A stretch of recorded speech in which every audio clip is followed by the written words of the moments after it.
நாமக்கல்லில் முட்டை கொள்முதல் விலை ஒரே நாளில் 35 காசுகள் குறைக்கப்பட்டிருக்கிறது. இதற்கான காரணம் என்னவென்பதை செய்தியாளர் ரவிக்குமார் நம்மோடு பகிர்ந்து கொள்ள இணைகிறார். ரவிக்குமார், தகவல்கள். பத்மபிரியா, அதாவது நாமக்கல் தேசிய முட்டை ஒருங்கிணைப்பு குழுவின் கூட்டம் இன்று தலைவர் செல்வராஜ் தலைமை நடைபெற்றது. அதாவது முட்டை விலை ₹4.85 இது ஒரே நாளில் 35 பைசா குறைக்கப்பட்டு ₹4.50 விலை நிர்ணயம் செய்யப்பட்டிருக்கிறது. அதாவது இந்த ஆண்டிலேயே ஒரே நாளில் 35 பைசா விலை குறைத்திருப்பது இதுவே முதல் முறையாக கருதப்படுகிறது. இதற்கான காரணங்களை நாம் பார்க்கும்போது பண்ணையாளர் கூறியதாவது, அதாவது இரவு நேர முழு ஊரடங்கு உத்தரவால் பாதிக்கப்பட்டிருக்கிறது. குறிப்பாக கேரளாவுக்கு செல்லக்கூடிய இரவு நேர லாரிகள் செல்வது தவிர்க்கப்பட்டிருக்கிறது. அது மட்டுமல்லாமல் சென்னை உள்ளிட்ட பல நகரங்களுக்கு செல்லக்கூடிய முட்டைகளுடைய லாரிகளுடைய வேலைகளும் ஆங்காங்கே நிறுத்தப்பட்டு, அதாவது ஏற்றுமதி செல்லக்கூடியதும் தடைபட்டிருக்கிறது. அது மட்டும் பார்க்க இல்லாமல் மேலும் முட்டை விலை குறைக்கப்பட்டிருக்கிற நிலையில் செல்வது குறைகிறது. ஏற்கனவே முட்டை விலை தற்போதைய ₹4.50 விலை நிர்ணயம் செய்யப்பட்டிருப்பதால் மற்ற இடங்களில் முட்டை விலை இன்னும் குறையறதுக்கான வாய்ப்பு இருப்பதாக பண்ணையாளர்கள் தெரிவித்திருக்கிறார்கள். மேலும் கேரளாவுக்கு செல்வதோ அதிகப்படியாக லாரிகள் போராக இருப்பதாகவும் இந்த முழு ஊரடங்கால் பாதிக்கப்பட்டிருப்பதாக பண்ணையாளர்கள் தெரிவித்திருக்கிறார்கள். பத்மபிரியா, நன்றி ரவிக்குமார், தகவல்களை பகிர்ந்து கொண்டமைக்கு. மேற்கு வங்க சட்டப்பேரவை தேர்தலில் 6ஆம் கட்டமாக 43 தொகுதிகளில் இன்று காலை 7 மணிக்கு வாக்குப்பதிவு தொடங்கியது. வாக்காளர்கள் காலை முதலே நீண்ட வரிசைகளில் காத்திருந்து வாக்களித்து வருகின்றனர். மேற்கு வங்க மாநிலத்தில் சட்டப்பேரவை தேர்தல் 8 கட்டங்களாக நடைபெறுகிறது. ஏற்கனவே 5 கட்ட தேர்தல்கள் நடந்து முடிந்துள்ள நிலையில் 6ஆம் கட்ட வாக்குப்பதிவு இன்று காலை தொடங்கியது. உத்தர் தினாஜ்பூர், நாடியா, பூர்பா, பர்தமான் ஆகிய 4 மாவட்டங்களுக்குட்பட்ட 43 தொகுதிகளுக்கு காலை 7 மணிக்கு வாக்குப்பதிவு தொடங்கியது. 6ஆம் கட்ட தேர்தலில் மொத்தம் 1,03,00,000 வாக்காளர்கள் வாக்களிக்கின்றனர். 14,480 வாக்குச்சாவடிகளில் வாக்குப்பதிவு நடைபெற்று வருகிறது. 1071 கம்பெனி மத்திய படைப்பிரிவினர் பாதுகாப்பு பணியில் ஈடுபட்டிருக்கிறார்கள். மத்துவா இன வாக்காளர்கள் அதிகமாக உள்ள இந்த தொகுதிகளில் இந்துக்களின் வாக்குகளை பெறுவதில் பாஜக, திரிணாமுல் காங்கிரஸ் இடையே பலத்த போட்டி நீடிப்பதால் பல வாக்குச்சாவடிகளில் பதற்றமான சூழல் நிலவுகிறது. மார்க்சிஸ்ட் கம்யூனிஸ்ட் கட்சி 21 தொகுதிகளிலும், காங்கிரஸ் 11 தொகுதிகளிலும் போட்டியிடுகின்றன. இருசக்கர வாகனங்கள் தயாரிக்கும் போதே வேக கட்டுப்பாட்டு கருவிகளை பொருத்தும்படி உற்பத்தி நிறுவனங்களுக்கு மத்திய அரசு உத்தரவிட வேண்டும் என்று சென்னை உயர்நீதிமன்றம் ஆணையிட்டிருக்கிறது.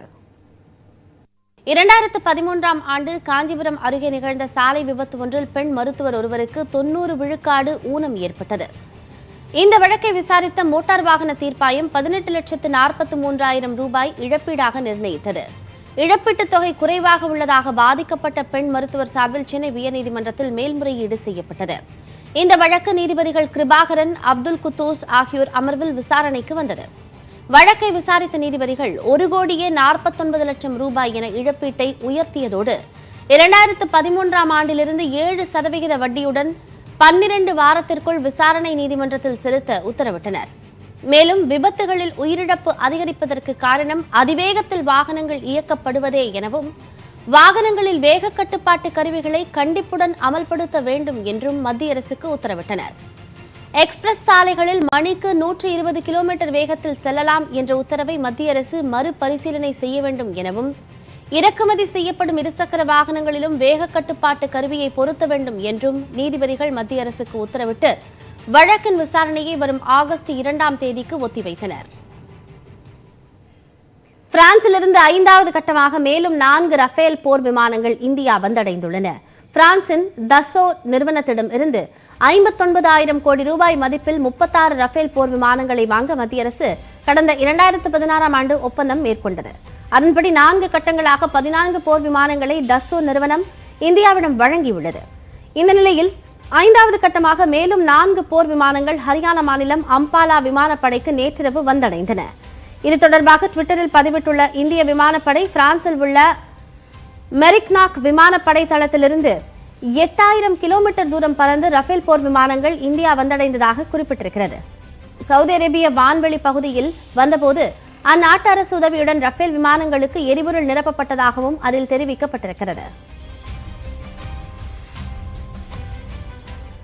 கொரோனா முன்னெச்சரிக்கையாக இந்தியாவிற்கு பயணம் மேற்கொள்வதை தவிர்க்குமாறு அமெரிக்க அரசு அந்நாட்டு மக்களுக்கு 4ஆம் கட்ட சுகாதார எச்சரிக்கையாக விடுத்திருக்கிறது. அதன்படி இந்தியாவில் மிக மோசமான கொரோனா சூழல் நிலவுவதாக குறிப்பிடப்பட்டிருக்கிறது. கொரோனா தடுப்பூசிகளை செலுத்திக் கொண்டவர்கள் இந்தியாவிற்கு பயணம் செய்யலாம் எனவும் மாஸ்க் அணிவது போன்ற முன்னெச்சரிக்கை நடவடிக்கைகளை முறையாக பின்பற்ற வேண்டும் என்றும் வலியுறுத்தப்பட்டு வருகிறது. இந்திய பயணங்களை ரத்து செய்ய அமெரிக்க அரசு ஏற்கனவே அறிவுறுத்திய நிலையில் தற்போது உச்சக்கட்ட எச்சரிக்கை விடுத்திருக்கிறது. இங்கிலாந்து அரசும் இந்தியாவிற்கான பயணங்களை தற்காலிகமாக ரத்து செய்திருப்பது குறிப்பிடத்தக்கது. கொரோனா தொற்றை கட்டுப்படுத்துவது தொடர்பாக தலைமை செயலாளர் ராஜீவ் ரஞ்சன் தலைமையில் இன்று ஆலோசனைக் கூட்டம் நடைபெறவுள்ளது. தமிழகம் முழுவதும் கொரோனா பாதிப்பு வேகமாக அதிகரித்து வருகிறது. அதை தடுக்க புதிய கட்டுப்பாடுகளை விதித்தும் வேறு பல நடவடிக்கைகள் மூலமாகவும் தமிழக அரசு மேற்கொண்டு வருகிறது. இந்த நிலையில் தலைமைச் செயலகத்தில் உள்ள நாமக்கல் கவிஞர் மாளிகையில் IAS IPS அதிகாரிகளை கொண்ட ஒருங்கிணைப்பு குழு கூட்டம் இன்று காலை 11 மணி அளவில் நடைபெறுகிறது. இந்த கூட்டத்தில் கொரோனா பரவலை கட்டுப்படுத்த எடுக்கப்பட்ட நடவடிக்கைகள் குறித்தும் மேற்கொண்டு எடுக்கப்பட வேண்டிய நடவடிக்கைகள் தொடர்பாகவும் ஆலோசிக்கப்பட உள்ளது. இடைவேளைக்கு பிறகு செய்திகள் தொடரும்.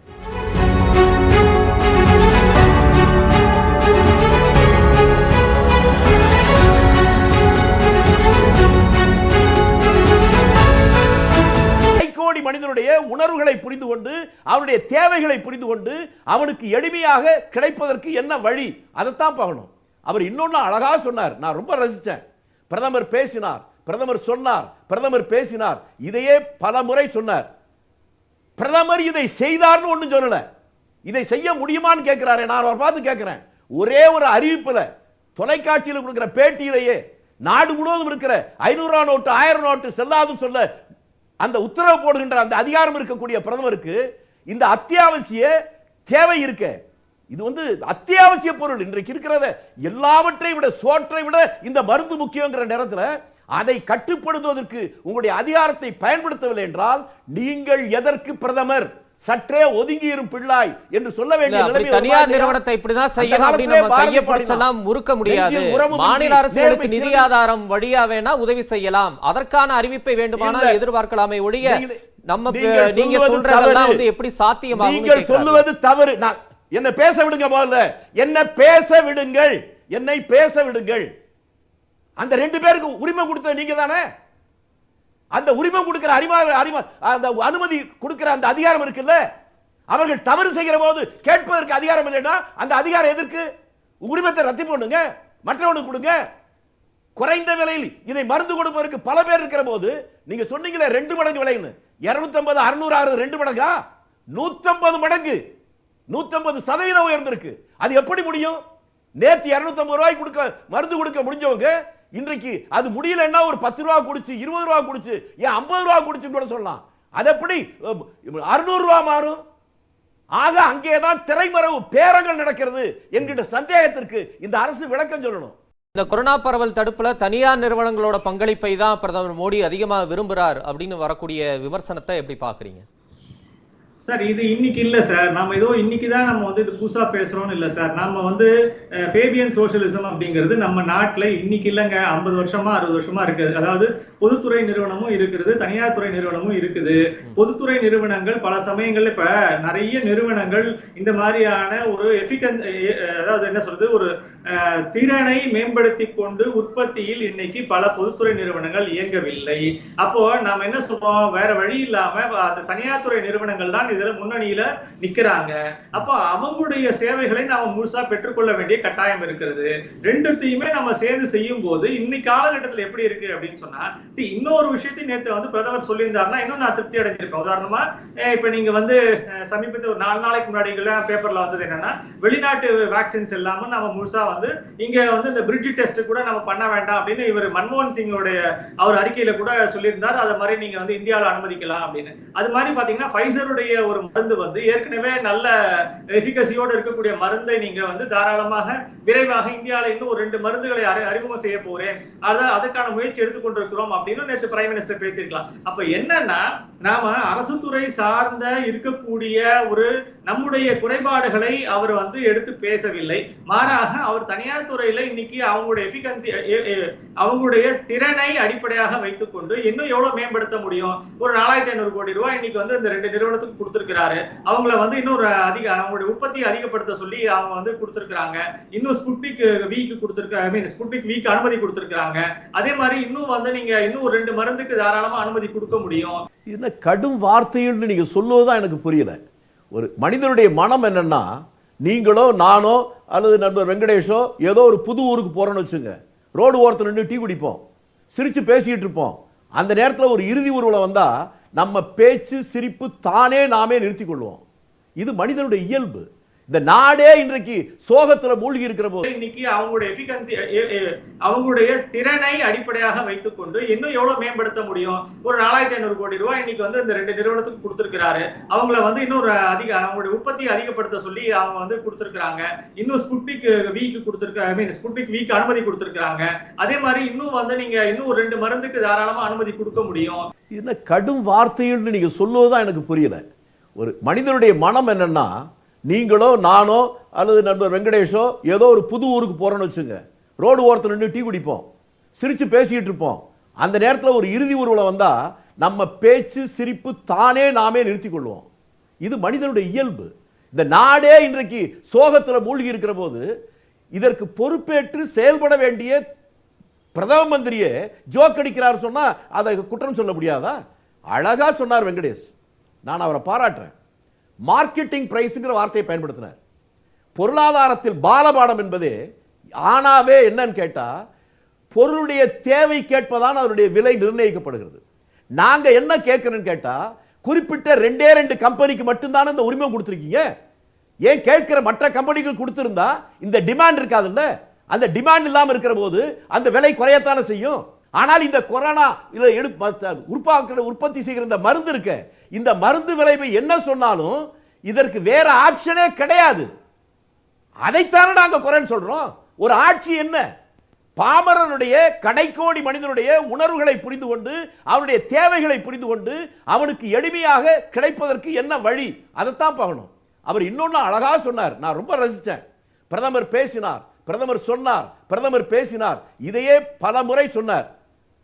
பிரதமர் இதை செய்தார்னு ஒன்றும் சொல்லல, இதை செய்ய முடியுமான்னு கேட்கிறாரு. நான் அவர் பார்த்து கேட்கிறேன், ஒரே ஒரு அறிவிப்புல தொலைக்காட்சியில் கொடுக்கிற பேட்டியிலேயே நாடு முழுவதும் இருக்கிற 500 நோட்டு 1000 நோட்டு செல்லாதுன்னு சொல்ல அந்த உத்தரவு போடுகின்ற அந்த அதிகாரம் இருக்கக்கூடிய பிரதமருக்கு இந்த அத்தியாவசிய தேவை இருக்க, இது வந்து அத்தியாவசிய பொருள். இன்றைக்கு இருக்கிறத எல்லாவற்றை விட, சோற்றை விட இந்த மருந்து முக்கியங்கிற நேரத்தில் அதை கட்டுப்படுத்துவதற்கு உங்களுடைய அதிகாரத்தை பயன்படுத்தவில்லை என்றால் நீங்கள் எதற்கு பிரதமர், சற்றே ஒதுங்கியிரும் பிள்ளாய் என்று சொல்ல வேண்டிய தனியார் நிறுவனத்தை இப்படிதான் செய்யணும் அப்படின்னு நம்ம கையை பிடிச்செல்லாம் முறுக்க முடியாது.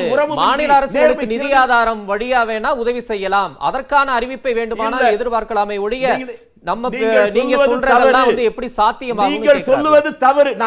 என்ன பேச விடுங்க, முதல்ல என்ன பேச விடுங்கள், என்னை பேச விடுங்கள். அந்த 2 பேருக்கு உரிமை கொடுத்தது நீங்க தானே.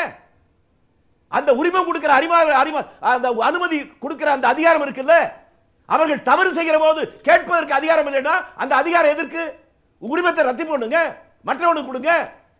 குறைந்த விலையில் இதை மருந்து கொடுப்பதற்கு பல பேர் இருக்கிற போது நீங்க சொன்னீங்களே 2 மடங்கு விலைன்னு, 250 600 ஆகிறது 2 மடங்கா? 150 மடங்கு, 150% உயர்ந்திருக்கு. அது எப்படி முடியும்? நேத்து 250 ரூபாய் கொடுக்க மருந்து கொடுக்க முடிஞ்சவங்க இன்றைக்கு அது முடியலன்னா ஒரு 10 ரூபாய் குடிச்சு 20 ரூபாய் குடிச்சு ஏன் 50 ரூபாய் குடிச்சுன்னு கூட சொல்லலாம். அது எப்படி 600 ரூபாய் மாறும்? ஆக அங்கேதான் திரைமறைவு பேரங்கள் நடக்கிறது என்கிற சந்தேகத்திற்கு இந்த அரசு விளக்கம் சொல்லணும். இந்த கொரோனா பரவல் தடுப்புல தனியார் நிறுவனங்களோட பங்களிப்பை தான் பிரதமர் மோடி அதிகமாக விரும்புறார் அப்படின்னு வரக்கூடிய விமர்சனத்தை எப்படி பாக்குறீங்க? சார் இது இன்னைக்கு இல்ல சார், நம்ம ஏதோ இன்னைக்கு தான் நம்ம வந்து இது புதுசா பேசுறோம்னு இல்ல சார். நம்ம வந்து ஃபேபியன் சோஷியலிசம் அப்படிங்கிறது நம்ம நாட்டுல இன்னைக்கு இல்லைங்க, 50 வருஷமா 60 வருஷமா இருக்குது. அதாவது பொதுத்துறை நிறுவனமும் இருக்குது, தனியார் துறை நிறுவனமும் இருக்குது. பொதுத்துறை நிறுவனங்கள் பல சமயங்கள்ல இப்ப நிறைய நிறுவனங்கள் இந்த மாதிரியான ஒரு அதாவது என்ன சொல்றது, ஒரு திறனை மேம்படுத்தி கொண்டு உற்பத்தியில் இன்னைக்கு பல பொதுத்துறை நிறுவனங்கள் இயங்கவில்லை. அப்போ நாம என்ன சொல்றோம், வேற வழி இல்லாம அந்த தனியார் துறை நிறுவனங்கள் தான் இதுல முன்னணியில நிக்கிறாங்க. அப்போ அவங்களுடைய சேவைகளை நாம முழுசா பெற்றுக்கொள்ள வேண்டிய கட்டாயம் இருக்கிறது.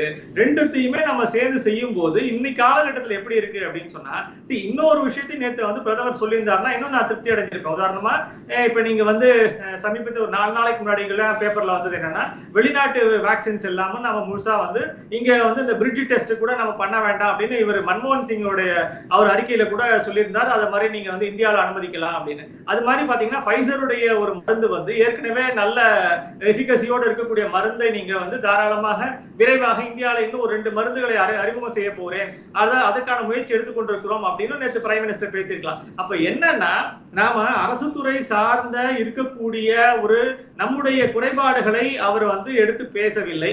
மாறாக அவர் தனியார் துறையில இன்னைக்கு அவங்களுடைய எஃபிகன்சி அவங்களுடைய திறனை அடிப்படையாக வைத்துக்கொண்டு இன்னும் எவ்வளவு மேம்படுத்த முடியும், ஒரு 4500